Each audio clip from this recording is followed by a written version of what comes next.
মাছের ডিমের পকোড়া বানাতে এখানে আমি 200 গ্রাম কাটাপোনা মাছের ডিম নিয়ে নিয়েছি। প্রথমে মাছের ডিমটা ভালো করে ধুয়ে পরিষ্কার করে জল ঝরিয়ে একটা পাত্রে নিয়ে নিচ্ছি। এরপর ওর মধ্যে অ্যাড করছি কুচানো পেঁয়াজ, ধনেপাতা এবং বেশ কিছুটা পরিমাণে লঙ্কা কুচি। একবার ভালো করে মিশিয়ে নিয়ে হাত দিয়ে এরপর ওর মধ্যে অ্যাড করছি বেশ কিছুটা পরিমাণে হলুদের গুঁড়ো এবং স্বাদ মতন নুন। আবারও একবার হাত দিয়ে ভালো করে মিশিয়ে নিয়ে ওর মধ্যে অ্যাড করছি সমপরিমাণে পূর্বে বেটে রাখা আদা রসুনের পেস্ট এবং বেশ কিছুটা পরিমাণে তন্দুরি মশলা। একবার ভালো করে হাত দিয়ে আবারও মিশিয়ে নিয়ে ওর মধ্যে অ্যাড করছি 1 টিস্পুন মতো ভিনিগার।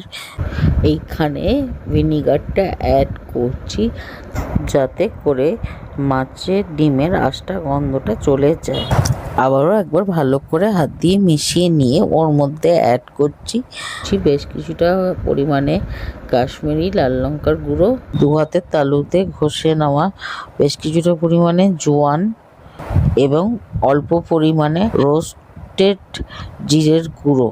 এই সমস্ত উপকরণগুলো দিয়ে ভালো করে মাছের ডিমটা মাখিয়ে নিচ্ছি এবং ম্যারিনেট হতে রেখে দিচ্ছি 10 থেকে 15 মিনিটের জন্য।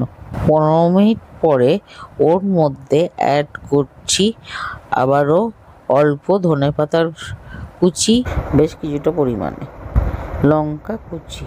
আবারও একবার হাত দিয়ে ভালো করে মিশিয়ে নিয়ে ওর মধ্যে অ্যাড করছি 3 চামচ মতন কর্নফ্লাওয়ার, 2 চামচ বেসনের গুঁড়ো এবং 1 টেবিল স্পুন ময়দার গুঁড়ো ও অল্প খাবার সোডা।